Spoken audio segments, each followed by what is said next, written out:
Start.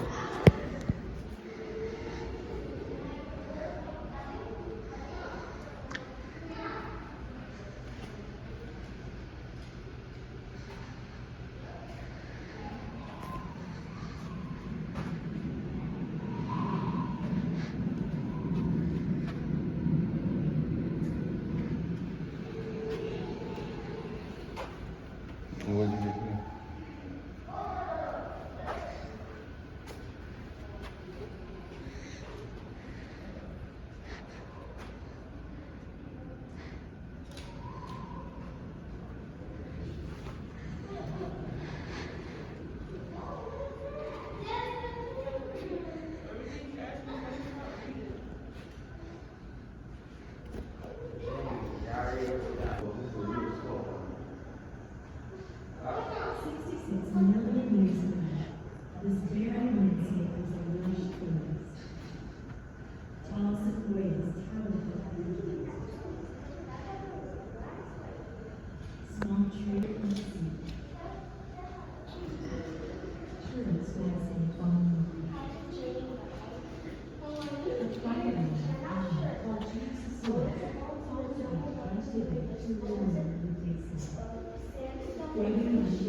Wait, is that the last dinosaur?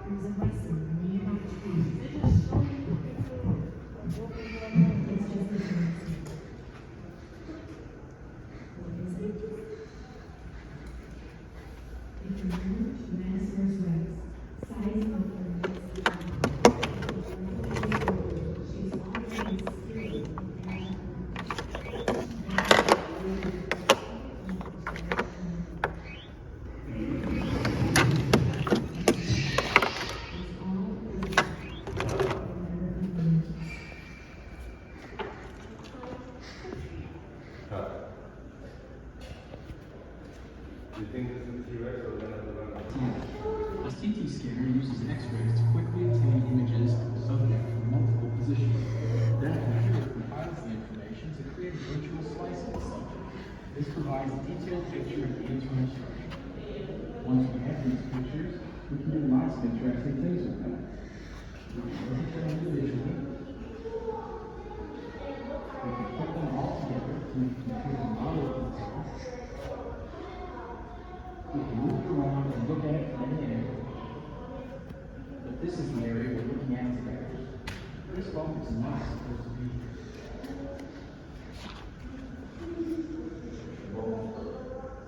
From the CT scans, it was easy to tell what the bump was. It wasn't a human fraction, it wasn't a cancer. The more I looked at it, the more it reminded me of most of the scenes in more human things. The bump on this bone is a benign tumor called osteochondromyoma. Touch the bone to see a CT image of the inside of this bone. These tumors are fairly common in humans. They develop when a person is young, and the bone is still growing. Here is a cast of the T-Rex skeleton at Burpee Natural Museum. Touch the bone to see the CT image. The infection could have been from a pincher or blood-carrying bacteria from infection and other parts. And right here inside the bone is a bone that's completely walled off from the rest of the bone. Touch here and we're ready to help.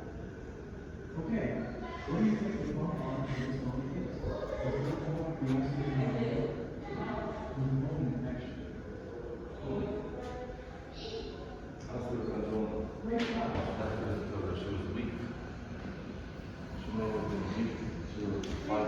Here is Jan T-Rex. Yeah, sure. She's like a dinosaur.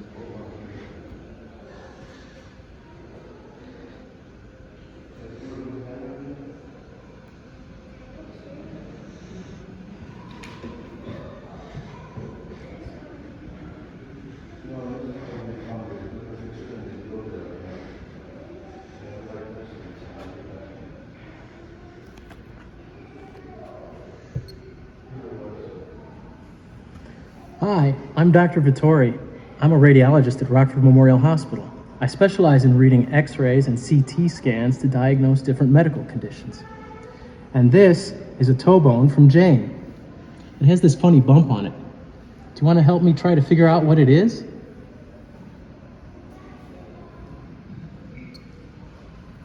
Great, let me show you what I've got so far. These images were made by putting Jane's toe bone in our CT scanner. A CT scanner uses X-rays to quickly obtain images of the subject from multiple positions. Then a computer compiles the information to create a virtual slice of the subject.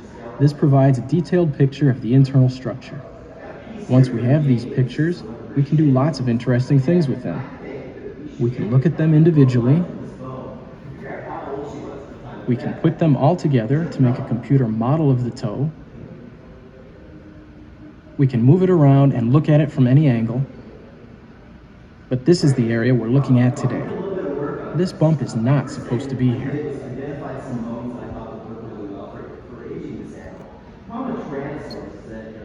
From the CT scans, it was easy to tell what the bump wasn't. It wasn't a healed fracture and it wasn't a cancer. But the more I looked at it, the more it reminded me of some bumps I'd seen on some of my human patients. The bump on this bone is a benign tumor called an osteochondroma. Touch the bone to see a CT image of the inside of this bump.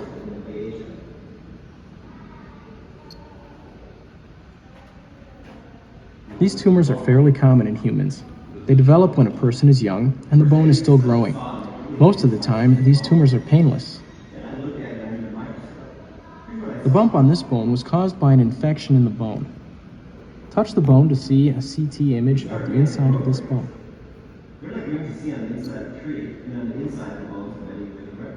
The infection could have been from an injury or from blood-carrying bacteria from an infection in another part of the body. And right here inside the bump is a hole or abscess that's completely walled off from the rest of the bone. Touch here when you're ready to diagnose the bump on Jane's toe. Okay, what do you think the bump on Jane's bone is? Does it look more like the osteochondroma or the bone infection?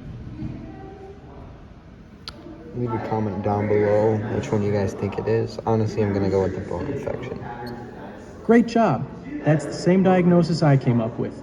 And here's the interesting thing about this diagnosis. In humans and other animals, a bone infection like this is usually quite painful. Jane might have even walked with a limp because of it.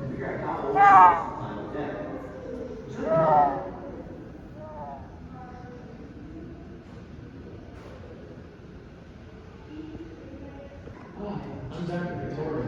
I'm a radiologist at Rockford Memorial Hospital. I specialize in reading X-rays and CT scans to diagnose different medical conditions. And this is a toe bone from Jane. And there's this funny bump on it. Do you want to help me try to figure out what it is?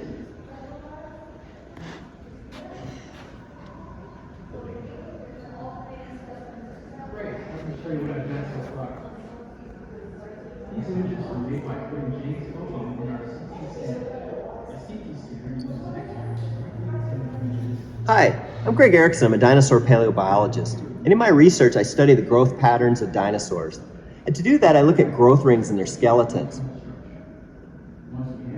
I've got a piece here from Jane. This is one of her shin bones. And I think that we should be able to count up the growth lines in this bone to figure out how old she was at the time of death. Would you like to help me?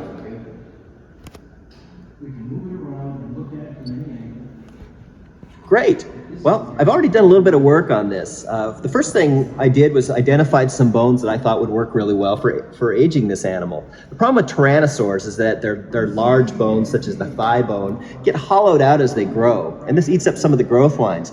But this shin bone is very solid, as you can see, and this suggests that all the growth lines will be recorded here. We need to make sure that they work in aging of reptiles, which hasn't been shown before. So to do this, we'll look at the bones of some alligators that we know the age of.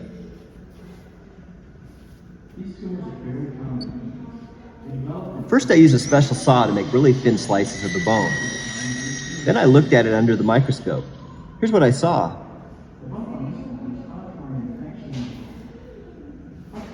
These dark bands are growth rings. They're like rings you see on the inside of a tree and on the inside of the bones of many living reptiles. By counting these rings, we should be able to tell how old this alligator was when it died. Are you ready to give it a try?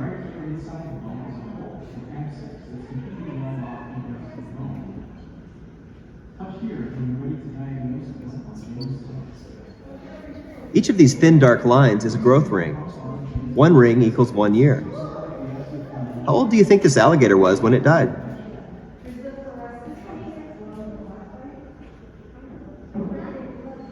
I think 7. Great job. This alligator was in fact 7 years old when it died. This tells us that shin bones can be used to age dinosaurs. Let's try it out on Jane. Let's see here. 1, 2, 3. Okay, this is a slice from Jane's shin bone. How many growth rings do you see? 11. I don't know if that counts. Yeah, I'm gonna go with 11. Hey, that's fantastic. Jane was in fact 11 years old at the time that she died. This is a very interesting finding. It means that Jane died just before a teenage growth spurt. That explains why she was so small. I've studied lots of T-Rex bones, and they show that around the age of 14, T-Rex began piling on an amazing 5 pounds per day. Jane would have attained enormous proportions if she'd lived any longer. But she probably wouldn't have lived over 30 years of age. That's the age of the oldest T-Rex specimens. Clearly, T-Rex lived fast and died young.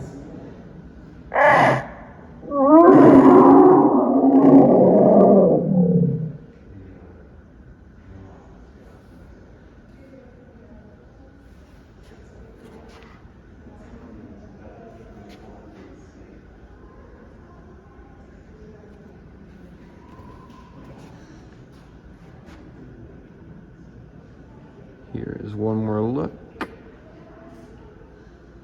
She's not a Nanotyrannus no more. Pause that if you want to read it. Here is the other side of the fossil. I think this is a Quetzalcoatlus miniature version of it, because they're usually a lot bigger.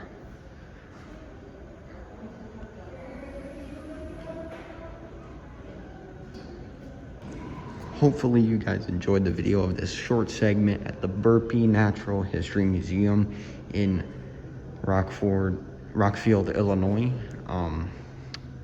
This is Topmost Den, and I'm out.